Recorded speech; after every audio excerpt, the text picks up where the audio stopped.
Hi అండి అందరికీ welcome back to our channel Udaya tailoring and blogs. ఈరోజైతే పెద్ద సైజు 1 మీటర్ క్లాత్ ఇచ్చిన అడ్జస్ట్ చేసి కుట్టగలగలేనంత సైజు బ్లౌజ్ కటింగ్ అండి. ఇది 42 సైజ్ బ్లౌజ్ కటింగ్. ఎందుకన్నాను అంటే ఇలాంటి సైజులు నా దగ్గరికి ఎక్కువగా వస్తున్నాయి. అసలు ఎంత తలనొప్పి వస్తుందంటే ఒక్కొక్క బ్లౌజ్కి అసలు ఒక్క బ్లౌజ్ కుట్టాలి అంటేనే మినిమం 1 అవర్ ఈజీగా పడుతుంది. ఇలా పెద్ద పెద్ద సైజు బ్లౌజులు కటింగ్ చేసి స్టిచ్చింగ్ చేసేటప్పుడు చిన్న చిన్న టిప్స్ కనుక మీరు ఫాలో అయ్యారు అంటే ఎంత పెద్ద సైజు బ్లౌజ్నైనా అవలీలుగా కుట్టేయచ్చు. నాకు 1 అవర్ ఎందుకు పడుతుంది అంటే ఇక్కడ క్లాత్ సరిపోక నాకు అంతా జాయింట్లు ఎదురు ముక్కలు వేసుకుంటూ 1 అవర్ టైం తీసుకుంటుంది. కానీ ఈరోజైతే బై లక్గా ఒక్క జాయింట్ కూడా పడకుండా బ్లౌజ్ అయితే అడ్జస్ట్ అయ్యింది. కటింగ్ అయితే మీతో షేర్ చేస్తున్నాను. ఎవరికన్నా ఇంట్రెస్ట్ ఉంటే ఒక్కసారి మన ఛానల్లో ఇంకా మంచి మంచి వీడియోస్ పోస్ట్ చేశాను, చెక్ చేయండి. ఫస్ట్ అయితే మనం బ్లౌజ్ మెజర్మెంట్లోకి వచ్చేద్దాము. కింద ఫస్ట్ అయితే హెచ్చు తక్కువలు తీసుకున్నాను. ఇది నార్మల్ బ్లౌజే, లైనింగ్ బ్లౌజ్ అయితే కాదు. బ్లౌజ్ పొడవు వచ్చి షోల్డర్ దగ్గర నుంచి కింది వరకు చూసారా 17 అంగుళాలు ఉంది. టోటల్ లెంత్ 17 అంగుళాలు ఉంది ఖర్చు కాకుండా. ఇప్పుడు మనం ఖర్చుతో కలిపి ఒక అరంగుళం యాడ్ చేసుకొని 17.5కి మార్కింగ్ అయితే వేస్తున్నాను.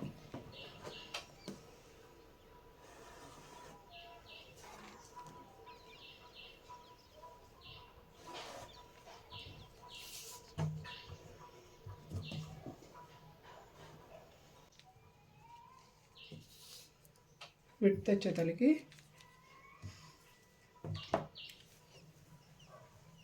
నేనైతే ఇక్కడ చూసుకుంటానండి. చంకలోంచి ఖర్చు బాగానే ఉంది కాబట్టి ఖర్చుతో సహా ఉక్సులు పట్టి వరకు చూసుకుంటాను. లాక్కుండా చూసుకోండి.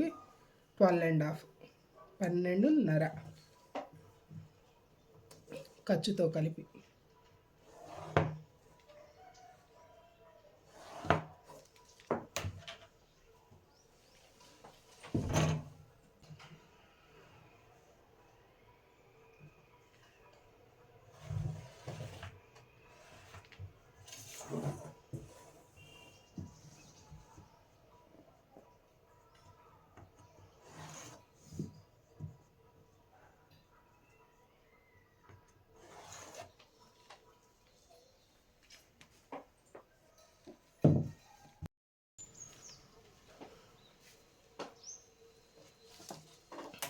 ఇప్పుడు మనం బాక్స్ అలా డ్రా చేసుకున్నాం కదా. ఇప్పుడు వచ్చేతలకి నేను షోల్డర్ దగ్గర 2.75కి మార్కింగ్ చేస్తున్నాను. 2.7. ఇక్కడ షోల్డర్ వచ్చి యాజ్ ఇట్ ఈస్గా 3 ఇంచెస్.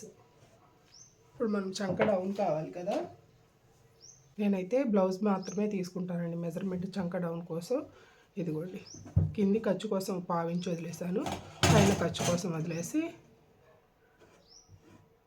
గుడ్ మార్కింగ్ అయితే వేస్తున్నాను. అలాగే నెక్కుడి కూడా నేను బ్లౌజ్లోంచే తీసుకుంటాను.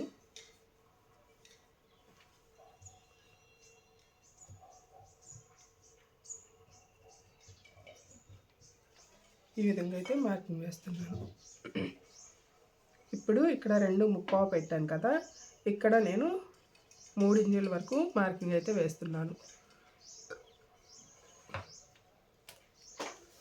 ఇక్కడ వచ్చి మనకి ఎంత వచ్చింది, 7 అంగుళాలకి చంక డౌన్ అన్నది వచ్చింది.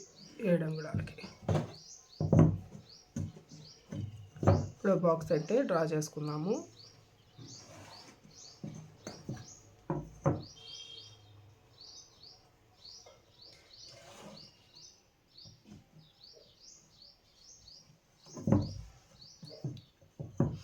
అలాగే నెక్ కూడా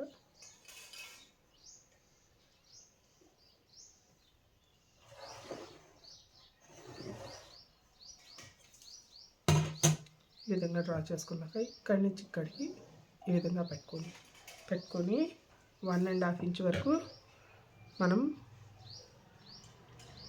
మార్కింగ్ వేసుకున్నాము. ఎందుకంటే పెద్ద సైజ్ బ్లౌజ్ కాబట్టి ఈ లెంత్ అన్నది ఎక్కువగా ఉండాలి, అప్పుడు మాత్రమే మనకు పర్ఫెక్ట్గా వస్తుంది. కాబట్టి నేను 1.5 ఇంచ్ వరకు మార్కింగ్ చేసుకొని ఈ మార్కింగ్ కలుపుతూ చంక అన్నది మార్కింగ్ చేశాను. అర్థమవుతుంది మీకు.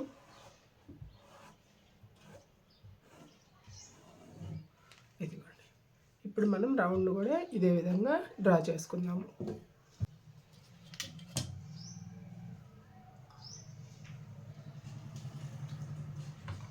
ఇదిగోండి, చాలా సింపుల్గా. బ్లౌజ్ మెజర్మెంట్ ఏమో 17 అంగుళాలు ఉంది. మనం 17.5 ఖర్చుతో కలిపి మార్కింగ్ వేసుకుందాం. బ్లౌజ్ సైజ్ వచ్చేసరికి 42, చంక డౌన్ వచ్చేసరికి 7 పెట్టుకున్నాము. నెక్ డౌన్ వచ్చేసరికి బ్లౌజ్ మెజర్మెంట్ ప్రకారం మార్కింగ్ చేసుకొని 11.5కి నెక్ డీప్, 11.5 నెక్ డీప్ చూసుకోండి. ఈ విధంగా అయితే బ్యాక్ సైడ్ బ్లౌజ్ అన్నది మార్కింగ్ వేస్తున్నాను, వేసి కట్ చేస్తున్నాను.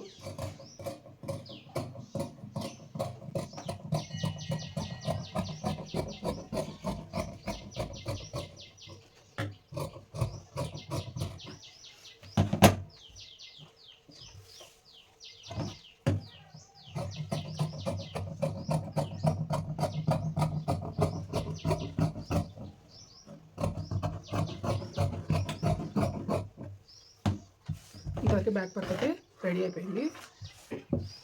ఇప్పుడు బ్యాక్ పార్ట్ నుంచి ఫ్రంట్ పార్ట్ అనేది ఫోల్డ్ చేసుకోవాలి కదా. ఫ్రంట్ పార్ట్ కోసం ఫస్ట్ బ్లౌజ్ తీసుకొని షోల్డర్ దగ్గర ఇలా పట్టేసుకొని ఇలా చూసుకోండి. ఈ ఫ్రంట్ పార్ట్ బ్యాక్ పార్ట్ కన్నా పొడవు వచ్చిందా లేదు, కరెక్ట్గా ఉన్నదా అన్నది చూసుకోండి. నాకు ఇక్కడ కరెక్ట్గా ఉంది, అంటే బ్యాక్ పార్ట్ కన్నా పొడవేం లేదు, రెండు ఈక్వల్గా ఉన్నాయి. కొన్ని బ్లౌజులు ఏంటి అంటే బ్యాక్ పార్ట్ కన్నా పొడవుగా ఉంటాయి, అలాంటివి కొంచెం డిఫరెంట్గా కటింగ్ ఉంటుంది. ఇప్పుడైతే ఇదైతే లేదు, కరెక్ట్గా ఉంది. కాబట్టి నేను మెజర్మెంట్ ప్రకారం ఫస్ట్ చెస్ట్ పార్ట్ అనేది కొలుచుకుందాం. పైన షోల్డర్ దగ్గర ఖర్చు వదిలేసి కింది వరకు ఈ మనం కుట్టు ఉంటుంది కదా, కుట్టు వరకు మార్కింగ్ అయితే వేసేసుకుందాము. ఇంతుంది. ఇంతకీ బ్యాక్ పార్ట్ని నేను ఫోల్డ్ అయితే వేస్తున్నాను.